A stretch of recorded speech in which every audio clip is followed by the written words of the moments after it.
Lewis Hamilton did not just break Michael Schumacher's Barcelona record.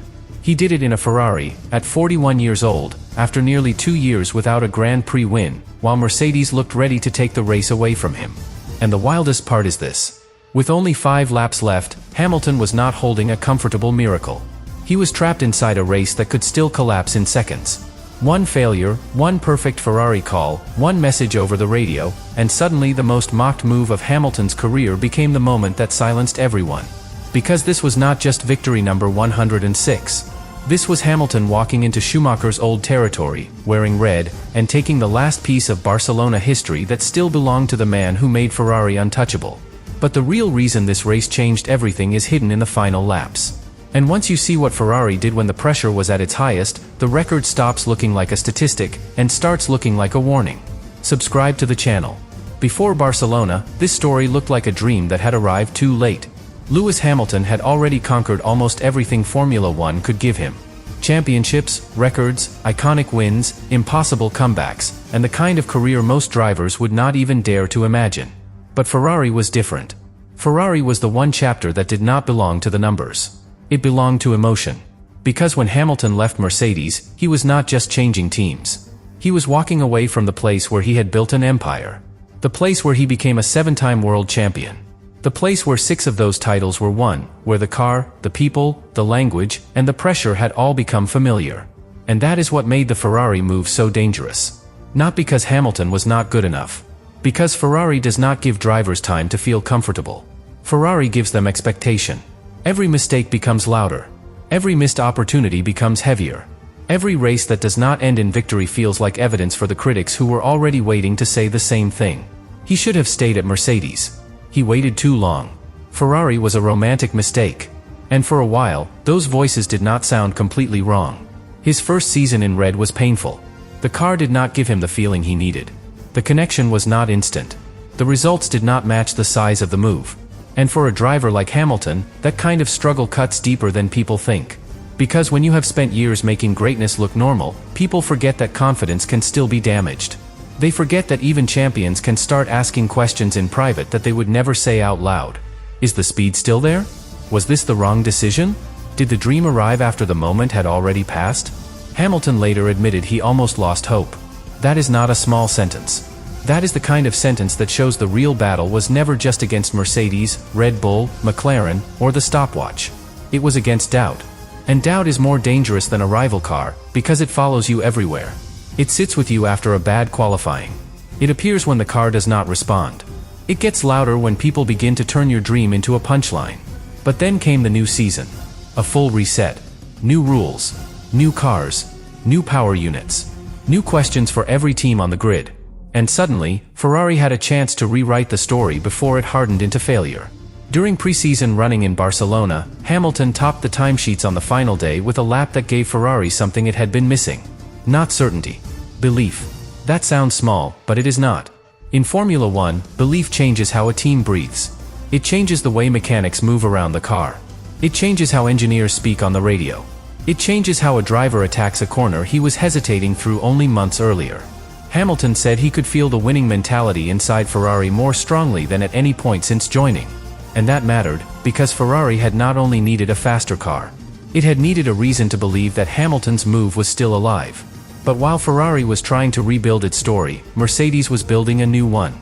And it had a name. Kimi Antonelli. 19 years old. Fearless. Fast enough to make the paddock nervous. Calm enough to make his age feel almost irrelevant. By the time Formula One reached Barcelona, Antonelli had won 5 races in a row. 5. That is not momentum. That is domination beginning to form. And it created a brutal contrast.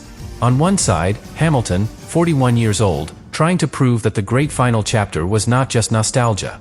On the other side, Antonelli, 19 years old, driving like the future had already arrived. That contrast is what made Barcelona feel bigger than a normal race. It was not simply Ferrari against Mercedes. It was memory against momentum. Legacy against the next era. A champion trying to keep the door open, while a teenager was trying to slam it shut. And the circuit made it even more personal. Barcelona is not random ground in Formula One history. It is one of those places where a car cannot hide for long. If the balance is wrong, the track exposes it. If the tires are being punished, the lap time tells the truth. If a driver is overdriving, Barcelona makes him pay. It is the kind of circuit where a team's real level becomes harder to disguise. And for Hamilton, it carried another weight. He had won there 6 times before. Michael Schumacher had won there 6 times too. That tie had been sitting quietly in the record books, but it was never just a number. Schumacher's Barcelona success was tied to the Ferrari era that made him a legend. It was part of the red mythology Hamilton had once watched from the outside. Now Hamilton was inside that mythology. In the red suit. In the red car. At the same track. Chasing the one win that would move him beyond Schumacher at Barcelona. But here is the trap. Everybody could see what the victory would mean. Very few people believed Ferrari could actually control the race well enough to take it. Because Barcelona was not arriving as a friendly test for Ferrari. It was arriving with Mercedes on form, Antonelli in command of the championship, George Russell strong enough to take pole position, and a technical cloud hanging over the power units that made every straight, every deployment, and every lap feel loaded. Mercedes had the speed. Ferrari had the emotion. And emotion alone does not win a Grand Prix. That is what made the opening chapter so dangerous. Hamilton did not need a miracle that looked beautiful for one lap. He needed a race where every piece stayed alive long enough for Ferrari to strike. The car had to stay close. The tires had to survive. The strategy had to be brave, but not reckless. The pit wall had to be sharp. And Hamilton had to drive like a man who understood that history was waiting, but would disappear the second he reached for it too early. That is why Barcelona was never just about breaking Schumacher's record. It was about whether Hamilton and Ferrari could finally become the same story at the same time. Because until that Sunday, Hamilton had carried Ferrari like a dream. Ferrari had carried Hamilton like a promise. But promises do not change history. Execution does. And as the cars lined up for the start, the most important question was not whether Hamilton wanted the record badly enough. Of course he did. The real question was much colder. When Mercedes made Ferrari suffer, when Antonelli threatened to turn another race into his own personal statement, and when the pressure reached the point where Ferrari had usually cracked before, would the red team finally make the right call? Then Saturday arrived, and the dream became dangerous. Because qualifying did not give Ferrari comfort. It gave Ferrari pressure. George Russell took pole position for Mercedes, and that immediately changed the emotional temperature of the weekend. It meant Hamilton would not be controlling the race from the front. It meant Ferrari would have to chase. It meant Mercedes had clean air, track position, and the first move in a race where every strategic choice could decide everything. Hamilton qualified second. That sounds strong, and it was. But second place can be cruel. You are close enough to smell the victory, but not close enough to own it. You can see the car you need to beat, but you cannot touch it unless the start, the tires, the pit stops, or the chaos gives you permission. And behind Hamilton sat the most uncomfortable threat of all. Kimi Antonelli. The 19-year-old championship leader, the Mercedes rookie who had already won 5 races in a row, was starting third. That made the front of the grid feel like a trap. Russell in front, Antonelli behind, Hamilton squeezed between the Mercedes present and the Mercedes future. One mistake at the start, and Ferrari's race could be swallowed from both sides. And that is where the real tension began, because Hamilton was not only fighting 2 cars. He was fighting 2 versions of time. Russell represented the team Hamilton had left behind. The place where he had built most of his legend. The team that knew his strengths, knew his habits, knew exactly how dangerous he could be if they let him settle into a rhythm. Antonelli represented something even more brutal. The future that does not wait politely. A teenager with the speed, the confidence, and the championship lead to make Hamilton's Ferrari gamble look sentimental if the race went wrong. That was the hidden conflict on the grid. Hamilton was sitting in a Ferrari, chasing Schumacher's Barcelona record, while Mercedes surrounded him with the life he had left and the era trying to replace him. But that was only half the story. Because further down the order, the weekend had already begun to twist in ways Ferrari could not ignore. Charles Leclerc had crashed in the final part of qualifying, turning what should have been a 2-car Ferrari attack into something much more fragile. Ferrari could no longer rely on 2 clean strategic options at the front. They could not use one car to cover Mercedes and the other to attack. They could not split the race open with both drivers. The weight was sliding toward Hamilton. And Fernando Alonso, racing at home, would start from the back. At first, that sounded like a side story. A famous driver out of position. A local crowd hoping for a recovery. A difficult afternoon waiting for one of the most experienced racers on the grid. But in Formula One, side stories do not always stay on the side. Sometimes the car starting at the back becomes the reason the leader wins. That detail would matter later. Not immediately. Not in a way anyone could fully understand before the race. But it was already there, hidden in plain sight. Then came race day. Barcelona was waiting with the kind of pressure that does not shout. It just sits there, corner after corner, lap after lap, asking the same question. How much do you really have? The Circuit de Barcelona Catalunya is not a place where a weak car can pretend for long. It tests balance through long corners. It tests tires through heat and load. It tests drivers because every small mistake seems to follow them into the next part of the lap. If a car slides too much, the tires pay. If a driver attacks too hard, the final stint can become punishment. And if a team chooses the wrong strategy, Barcelona does not always give them a second chance. That mattered because Ferrari needed more than speed. Ferrari needed discipline. Hamilton needed to stay close enough to Russell to keep the pressure alive, but far enough from disaster to keep his tires alive. He could not drive emotionally, even though the entire story around him was emotional. He could not chase the record like a man reaching for a trophy on a shelf. He had to drive like a surgeon. Clean, patient, precise. When the lights went out, Russell held the lead. Hamilton stayed with him. And that was the first small victory Ferrari needed. Not an overtake. Not a headline moment. Not the move that people replay forever. Just survival at the start. Because the opening moments could have destroyed everything. If Antonelli had jumped Hamilton, Ferrari would have been trapped behind two Mercedes cars. If Hamilton had damaged a tire or lost rhythm, the whole strategy would have started bleeding immediately.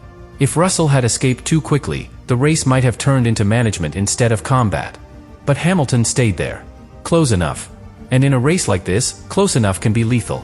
Over the opening laps, the message from the Ferrari pit wall was clear. Tire management would be decisive from lap 1. That line was not just information. It was a warning. Because Hamilton had to fight his instincts. Every racing driver wants to attack when a win is possible. Every champion wants to apply pressure when the car ahead is within reach. And every Ferrari driver knows that if victory appears, the whole world expects him to seize it immediately. But Barcelona punishes impatience. Think of it like running a long race in shoes that slowly lose grip every time you sprint too hard.